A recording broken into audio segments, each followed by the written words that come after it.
Hello everyone, I am Rahul and welcome back to my channel Rahul Education Academy, and the topic of this video is about charge to mass ratio of electrons. As I explained in the previous video that in 1850s Michael Faraday performed the experiment which led to the discovery of cathode rays, and these cathode rays were eventually identified to be electrons. After 1815, since Michael Faraday performed that experiment, several more scientists start looking into electrons, and the aim was to know more about electrons, about their properties, about their different quantitative measurements. And in this regard, J.J. Thomson performed the important experiment which led to the important discovery of charge to mass ratio of electrons. The concept of charge to mass ratio of electrons is a very important concept, and questions related to this charge to mass ratio is usually asked in examinations, in competitive examination as well as in school examination. So I will request all the viewers to pay attention to this topic, as this is a very important topic and several questions can be asked from this concept. So let us start understanding about the experiment that J.J. Thomson performed in 1897 and how he determined the charge to mass ratio of electrons. So let us understand first the experimental setup.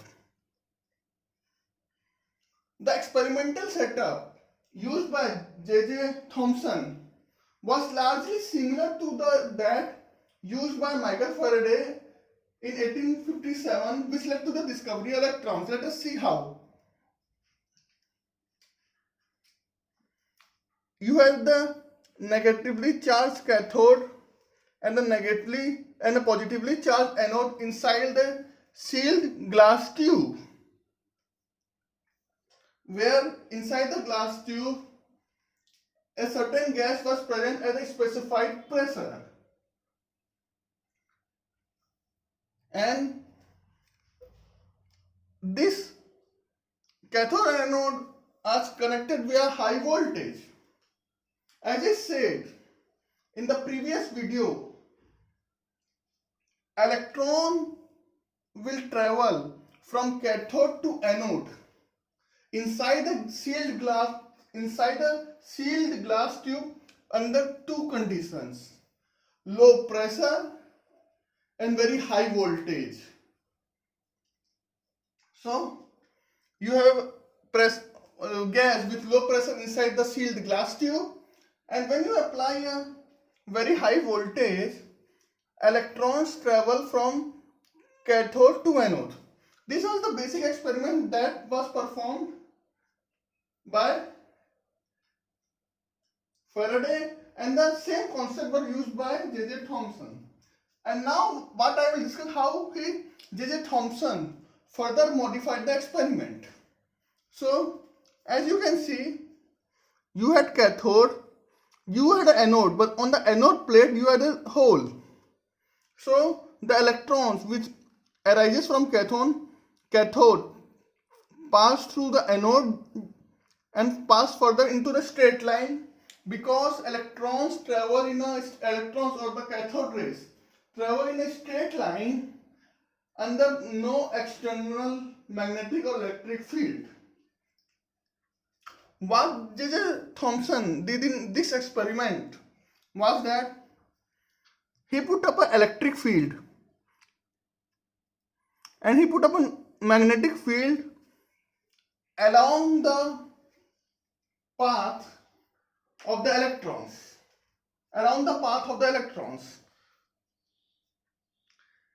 And he conducted the experiment where he studied the behavior of these electron beams in the presence of either electric field or in the presence of either magnetic field or either in presence of both. So, what he observed? He observed that when the electron beam passes through with no electric field or no magnetic field, they travel in a straight line. And when this beam, which are traveling in a straight line, struck a fluorescent screen, they create a spark or glow at point B. So, when the electron beam is traveling in a straight line under the influence of no electric or magnetic field, they will directly go and struck the fluorescent screen and they will create a glow. And that will be at the point B at the straight line. This was the first. He studied the travel direction of the travel direction of the electron beam under the influence of no electric and magnetic field. This was the first step. The second step, what he did, he just put up the electric field and no magnetic field. So what happened? Under the influence of electric field, what happened, because electrons are negatively charged, they got deviated towards the positive side of the electric field of this and they struck at point A.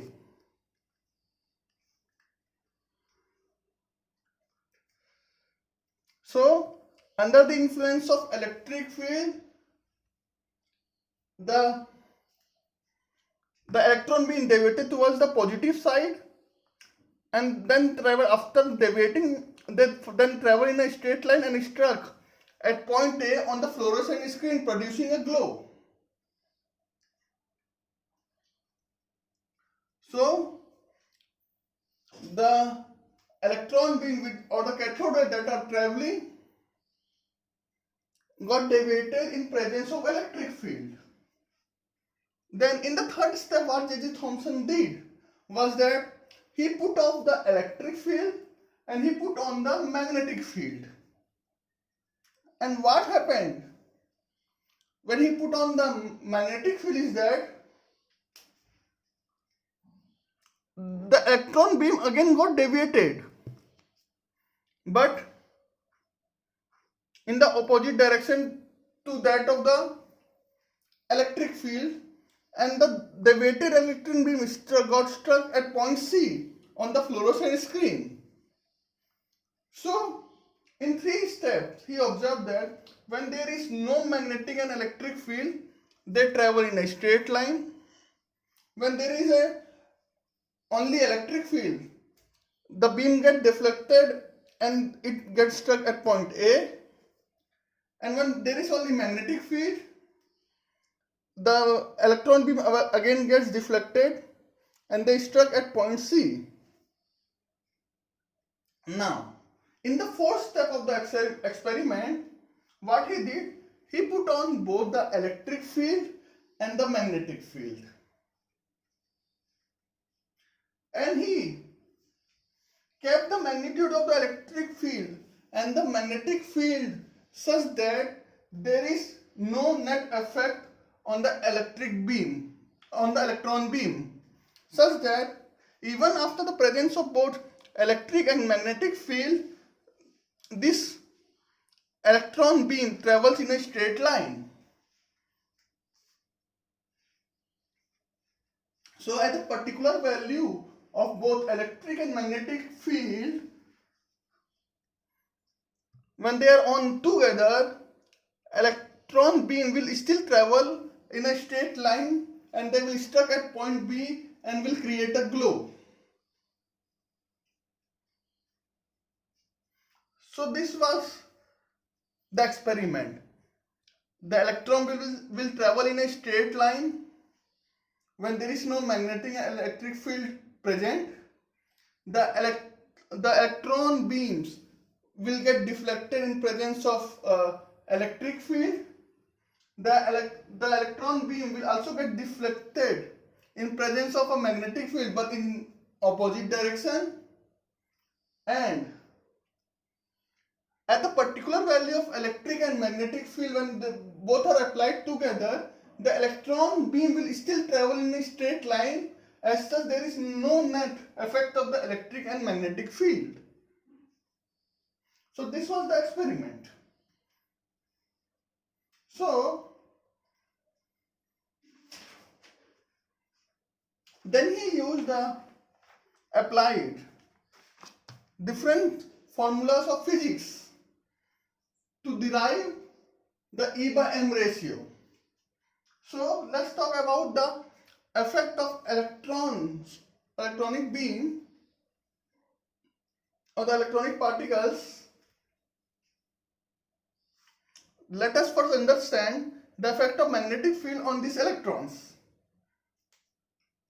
When electrons are present in a magnetic field, there will be a force which will be exerted by this magnetic field on the electrons.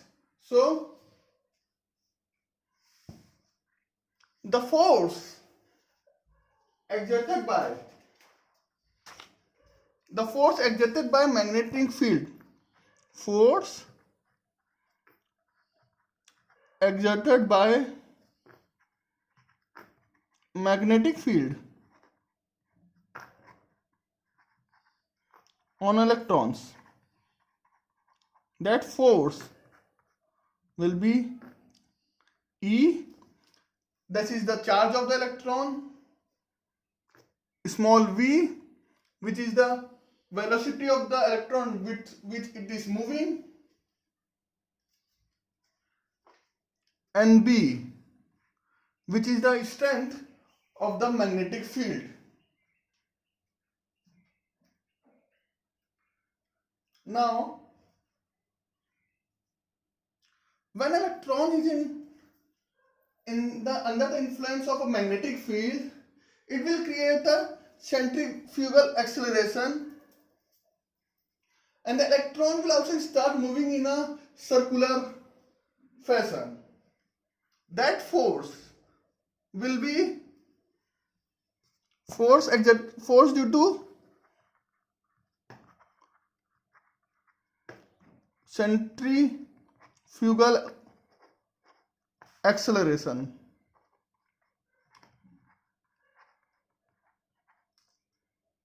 Will be given as F is equal to mv square by r, where m is the mass of electron, v is the velocity at which electron is moving, and r is the radius of that circular path that electron is moving.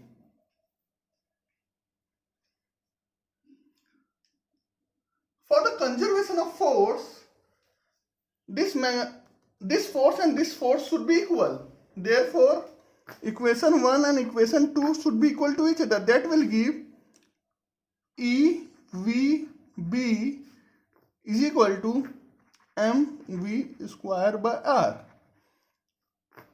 There is velocity on both sides, so they will cancel it out, and if you put m in the denominator, it will be E by m is equal to mb r.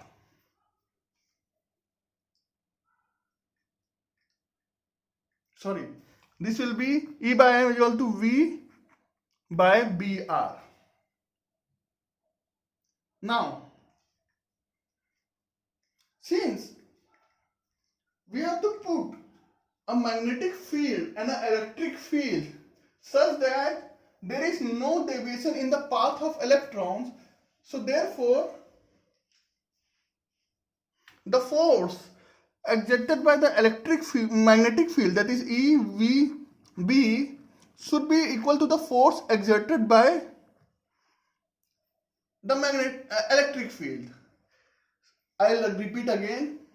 Since in the final step of the experiment, we need to put the electric field and magnetic field such that the path of the electron does not get deviated.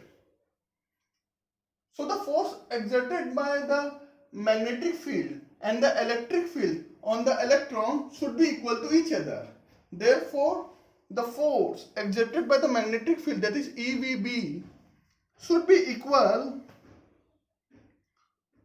to the force exerted by electric field. The force exerted by magnetic field should be equal to the force exerted by electric field. And that force, the force exerted by electric field, is charge multiplied by the strength of the electric field. Now, as you can see here, E is on both sides, so they will get cancelled out, and you will have a quantity V is equal to E by B. This will be equation 3, this will be equation 4. Now, substituting equation 4 in equation 3 will give us, substituting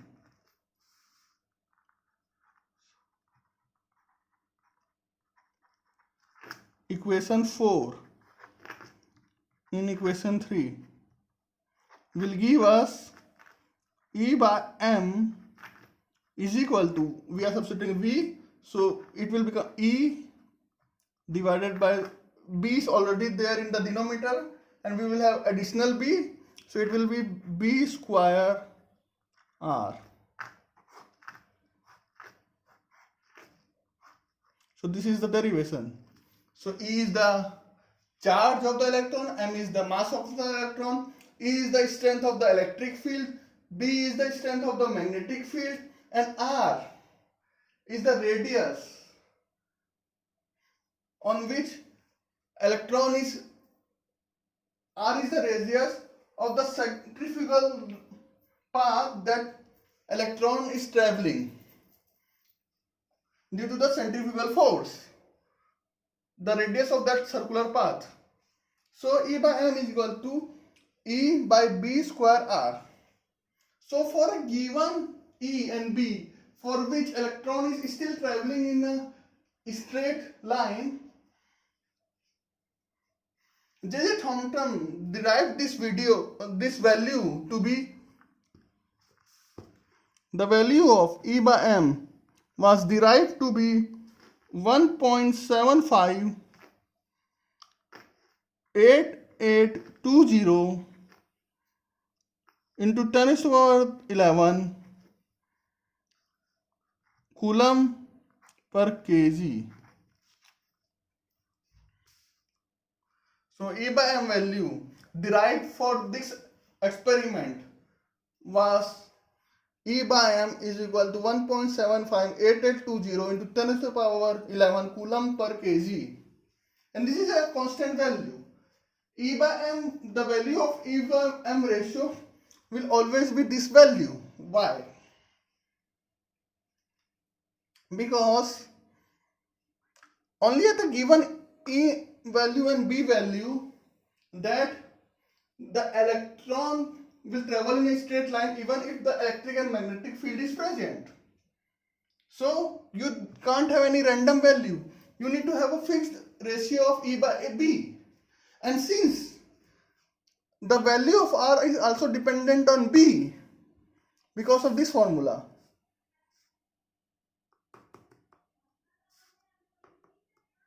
because centrifugal acceleration should be equal to the force exerted by the magnetic field, this value will be a constant, and that constant value is 1.758820 into 10 to the power 11 coulomb per kg.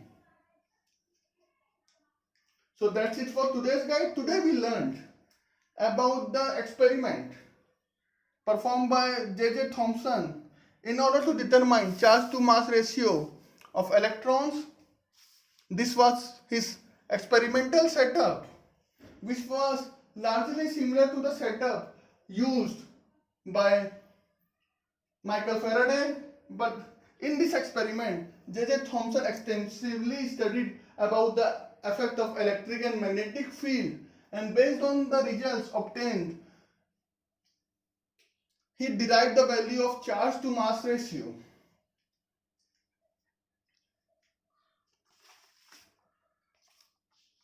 The value that we obtained, that is the charge to mass ratio of 1.75882 to 10 raised to power 11 coulomb per kg, is a very important quantity.